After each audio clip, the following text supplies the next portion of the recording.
A ver, ¿en qué consiste Roe versus Wade? Primero que nada, nos ubiquemos temporalmente. Roe versus Wade es un fallo del Tribunal Supremo de Justicia de los Estados Unidos del año 1973 que involucra a Roe, ¿sí? Jane Roe, versus Henry Wade. Henry Wade era el fiscal que representaba al estado de Texas, ¿bien? Y Jane Roe, en verdad, es un nombre ficticio de Norma McCorvey. McCorvey era una joven de 21 años en el año 1969 cuando quedó embarazada de su tercer hijo. Bien, queda embarazada en el 69 de su tercer hijo. El primero había sido dado a la abuela del niño para que lo criara.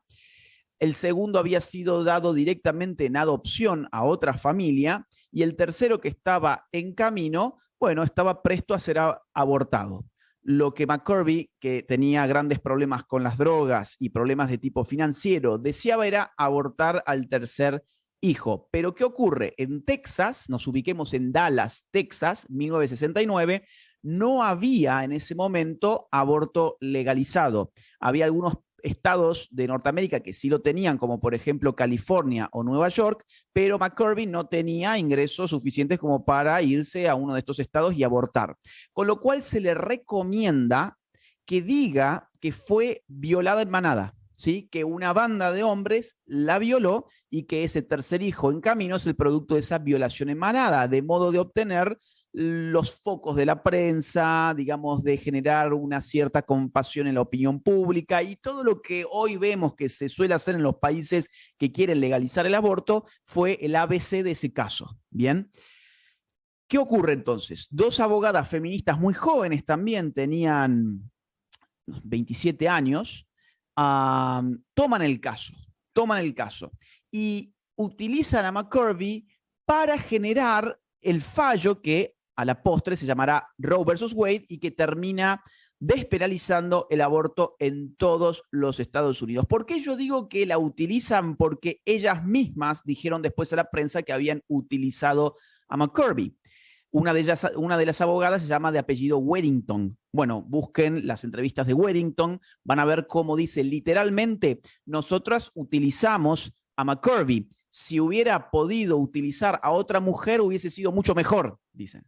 ¿Por qué? Porque McCorvey empieza a dárseles vuelta. De hecho, para que te des una idea, McCorvey no pisó nunca las audiencias. No se le vio a Roe, digamos, a Roe según su nombre de ficción, no se le vio nunca el rostro en las audiencias. Bien.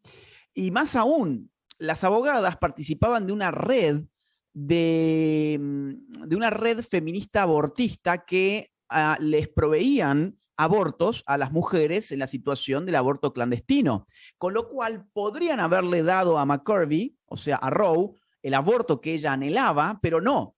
McCorvey tuvo a su hija, la tuvo incluso, digamos, y la dio en adopción, pero ellas necesitaban que no se hiciera un aborto. ¿Por qué? Porque si se hacía un aborto, el caso caía en abstracto, es decir, no se seguía con el caso, necesitaban ir a contrapelo de los deseos aborteros de McCorvey, razón por la cual no la llevan a hacer un aborto. Vos fíjate entonces la gran ironía, la gran cara del aborto en los Estados Unidos, que es Roe, Jane Roe, o sea, Norma McCorvey, jamás se practicó un aborto.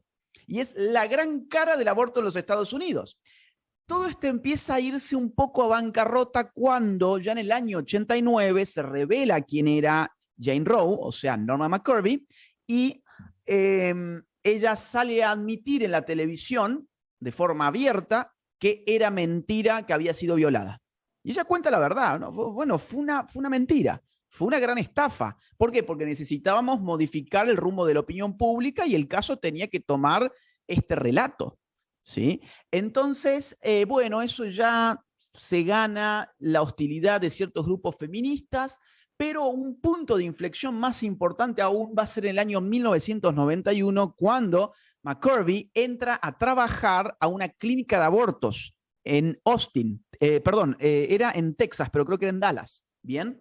¿Qué pasa? Ahí ella tiene contacto con lo que nunca te van a mostrar en un debate sobre el aborto, que es ¿Qué es un aborto? ¿Cómo se hace un aborto? ¿Qué ocurre ahí? Quiero ver la imagen. Bueno, ella lo ve en vivo y en directo. Y se tiene que fumar abortos en el segundo trimestre de gestación. Y ella va a decir después a la prensa de forma totalmente abierta, miren, esto es un horror. Ahí hay un rostro humano, hay un cuerpo humano, hay un bebé que se lo despedaza y después se lo mete en un freezer.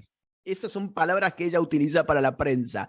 Y eso le vale todavía más hostilidad de los grupos feministas y ella empieza a quedar totalmente relegada de esos círculos y empieza a convertirse poco a poco en una militante a favor de la vida, hasta tal punto que en el año 2001 aparece en una marcha pro vida en Austin, Texas, que era precisamente pidiendo la anulación del fallo Roe versus Wade. O sea, Roe, la artífice del fallo Roe versus Wade, que mintió al pueblo norteamericano sobre su caso para generar ese fallo a través de la utilización, obviamente, de estas dos abogadas feministas, ahora estaba marchando en el año 2001 en contra del propio fallo que llevaba su nombre de ficción. Bien, entonces, ¿qué te quiero decir con esto? Primero que nada, esto fue una estafa mediática, jurídica y política. Pero ¿en qué consiste el fallo Roe versus Wade? Es básicamente una interpretación que hace el Tribunal Supremo de los Estados Unidos,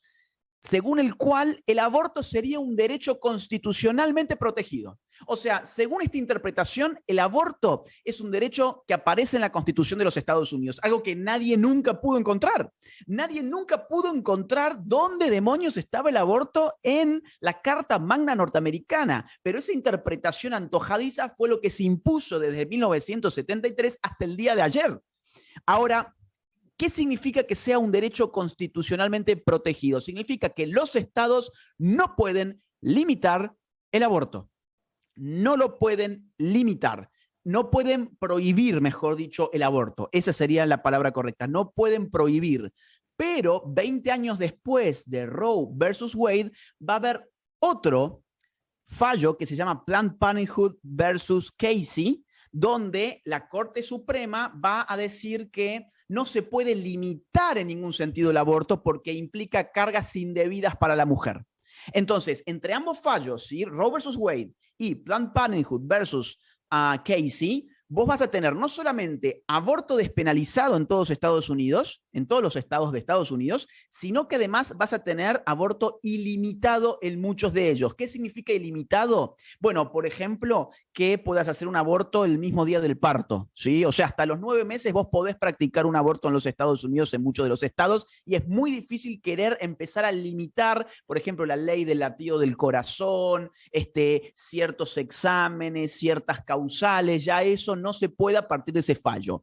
Entonces, sintetizando, esa era la estructura jurídica respecto del aborto hasta el día de ayer, y el fallo de ayer, que lleva el nombre de Dobbs, lo que hace es decir, no, estas interpretaciones tanto de Roe versus Wade como de Planned Parenthood versus Casey eran incorrectas. No es un derecho constitucional el aborto en los Estados Unidos.